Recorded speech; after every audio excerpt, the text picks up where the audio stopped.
चलिए आज का टॉपिक है दर्पण। दर्पण किसे कहते हैं, दर्पण कितने प्रकार का होता है और दर्पण से संबंधित कुछ परिभाषाएं समझना है। ठीक है ना, तो ध्यान समझिएगा। चलिए वीडियो को स्टार्ट करते हैं। तो दर्पण पढ़ना है। दर्पण क्या होता है समझिए। तो दर्पण का परिभाषा होता है ऐसा चिकना सतह जिसके एक पृष्ठ पर पालिश कर दिया गया हो और दूसरा पृष्ठ परावर्तक का कार्य करे। परावर्तक का अर्थ होता है कि प्रकाश आए और टकराकर रिटर्न हो जाए। ठीक है ना, तो इसका डेफिनेशन बताएंगे।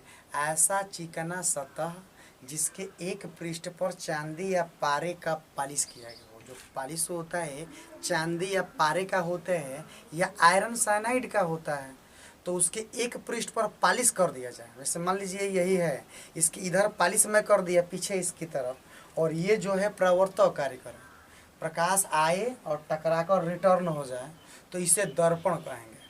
ठीक है ना, तो अब इसका डेफिनेशन बता सकते हैं। ऐसा चिकना सतह जिसके एक पृष्ठ पर चांदी या पारे का पालिश किया गया हो और दूसरा पृष्ठ परावर्तक का कार्य करे, उसे दर्पण कहते हैं। ठीक है ना, एक बार और समझ लीजिए। ऐसा चिकना सतह, क्या बोल रहा हूँ मैं, ऐसा चिकना सतह जिसके एक पृष्ठ पर चांदी या पारे का पालिश किया गया हो और दूसरा पृष्ठ परावर्तक का कार्य करे, उसे दर्पण कहते हैं। ठीक है ना, दर्पण दो प्रकार का होता है। कितने प्रकार का होता है? दो प्रकार का होता है। पहला होता है समतल दर्पण, समतल दर्पण, और जो दूसरा होता है वो होता है गोलीय दर्पण।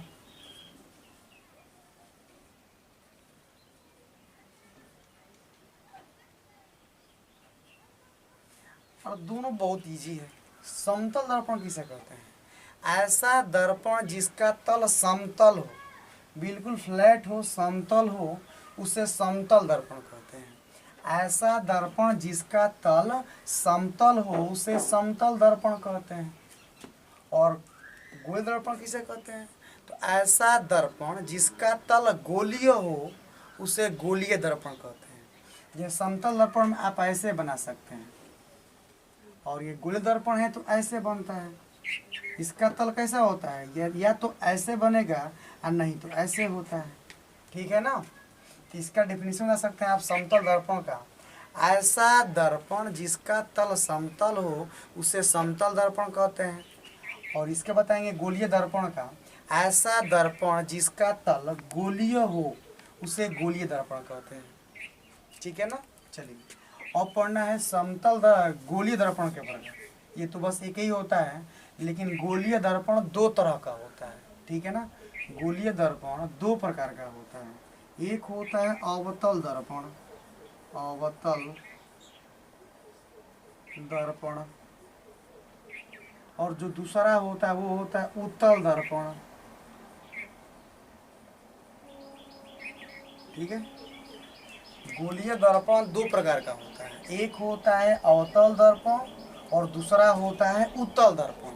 ठीक है ना, एक बात और ध्यान समझिए, ये उत्तल दर्पण कैसे बना होता है? ठीक है ना, तो यहाँ ध्यान से देखिए। जैसे मान लीजिए ये कोई कांच का खोखला गोला है, जैसे गेंद मान लीजिए, वो कांच का है लेकिन अंदर से कैसा है? खोखला है। यदि इसको 20 से मैं काट दूंगा तो दो भागों में बट जाएगा। एक भाग ये बन जाएगा और एक भाग ऐसे बन जाएगा।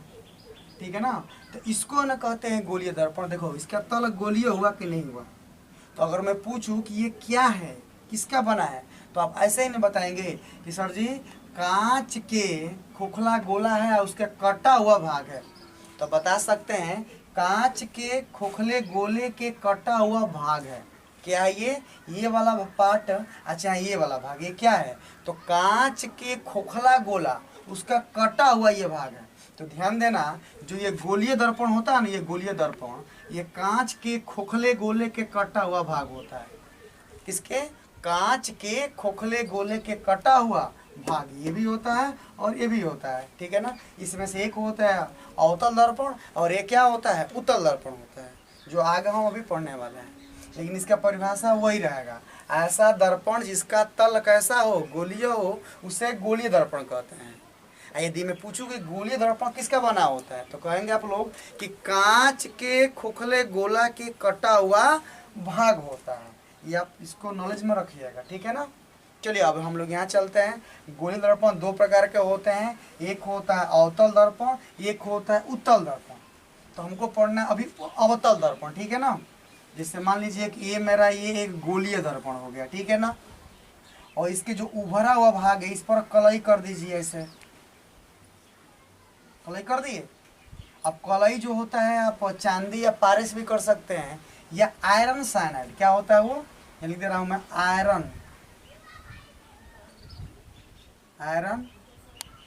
साइनाइड,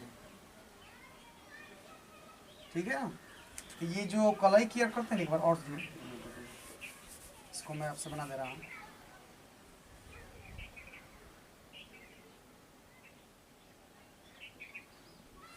तो जिसके एक देखिए, जिसका कलई किधर से किया गया हो, बाहर से किया गया हो, या बोल सकते हैं इसके इस दर्पण के उठे हुए भाग पर कलई किया गया हो, या उभरे हुए भाग पर कलई किया गया। उठा हुआ भाग पर कलई किया गया है ना, या उभरे हुए भाग पर, तो कहेंगे और ये उठे हुए भाग पर कलई किया गया, और जो दबा हुआ भाग है ना ये प्रवर्तक कार्य कर रहा है। किसे कार्य कर रहा है, प्रवर्तक कार्य कर रहा है। इसका परिभाषा बता सकते हैं अवतल दर्पण का, ऐसा गोलीय दर्पण, ध्यान समझिए, देखिए देख कर बोलिएगा इसको, ऐसा गोलीय दर्पण जिसके उठे हुए भाग पे चांदी या पारे का कलई किया गया हो और दबा हुआ भाग प्रवर्तक का कार्य करे। दबा हुआ मतलब अंदर वाला भाग प्रवर्तक का कार्य करे। प्रवर्तक का मतलब होता है कि प्रकाश जाए और टकरा कर रिटर्न हो जाए, ऐसे जाएगा और टकरा कर फिर वापस चला आएगा, ठीक है ना। तो इसको कहेंगे कि यहाँ इस तल से प्रकाश का प्रवर्तन हो रहा है, मतलब ये वाला जो अंदर वाला तल है ये प्रवर्तक तल है। कौन सा तल है, प्रवर्तक तल है। तो इसका डेफिनेशन बताएंगे आप लोग, ऐसा गोलीय दर्पण जिसके उभरे हुए भाग पे चांदी या पारे का कलई किया गया हो। ऐसा गोलीय दर्पण जिसके उभरे हुए भाग पर चांदी या पारे का कलई किया गया हो और दबा हुआ भाग प्रवर्तक का कार्य करे, उसे अवतल दर्पण कहते हैं। एक और सुन लीजिए, ऐसा गोलीय दर्पण जिसके उभरे हुए भाग पे चांदी या पारे का कलई किया गया हो और दबा हुआ भाग प्रवर्तक का कार्य करे, उसे अवतल दर्पण कहते हैं, ठीक है ना। और उसके बाद ये देखिए उत्तल दर्पण किसे कहते हैं। मान लीजिए कि एक भाग ऐसा है ये, ठीक है, ये गोलीय दर्पण है, इसके दबे हुए भाग पर कलई कर दीजिए और ये बाहर वाला बिल्कुल चिकना हो, जैसे प्रकाश जाए टकरा कर वापस हो जाए, ऐसे प्रकाश गया टकरा कर वापस आ गया, ठीक है ना जी। तो हम ये देख रहे हैं प्रकाश जा रहा है टकरा कर वापस आ जा रहा है। हम ये देख रहे हैं कि दबा हुआ भाग पर तो कलई किया गया है, पालिश कर दिए, कलई कर दिया, ठीक है ना। और ये जो उठा हुआ भाग है या उभरा हुआ भाग है ये प्रवर्तक का कार्य कर रहा है, इससे जा रहा है प्रकाश टकरा कर वापस आ जा रहा है। तो इस तल से प्रकाश का क्या हो रहा है, प्रवर्तन हो रहा है। तो ये इस तल को हम लोग कहेंगे कि ये प्रवर्तक तल। ये कौन सा तल है, ये प्रवर्तक तल। तो इसका डेफिनेशन बताएंगे आप लोग, ऐसा गोलीय दर्पण, ठीक है ना, ऐसा गोलीय दर्पण जिसके दबे हुए भाग पर चांदी या पारे का कलई किया गया। किसका मैं बता रहा हूं मैं, चांदी,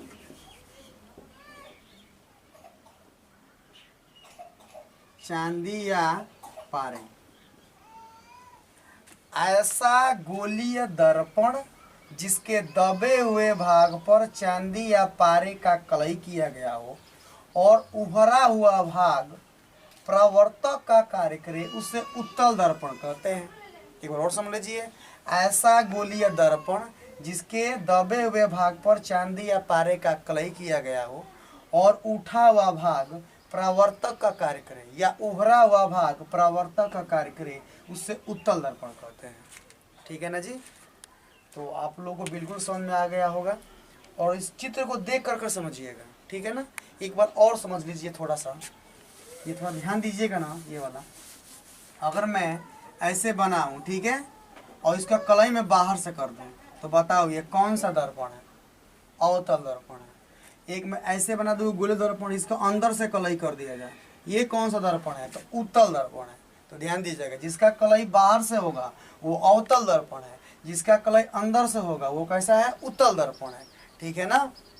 अब ध्यान से एक बात और नोट कर लीजिए, इसका आकार ऐसा है ना कि जब भी हम प्रकाश को इसमें डालेंगे, देखिए जब भी प्रकाश जाएगा तो अंदर की तरफ चलाएगा, ऐसे समझ में आ रहा है? फिर अगर दूसरा में प्रकाश डाला, ऐसे गया टकरा का, फिर ऐसे चला है, इसका आकार ही ऐसा है।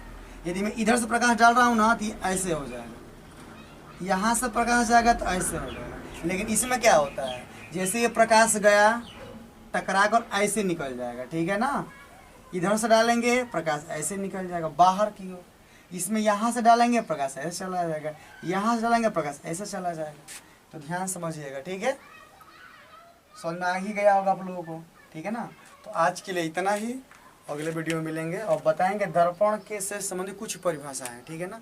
यदि अच्छा लगे तो वीडियो को लाइक कर दीजिएगा। ठीक है? Okay bye.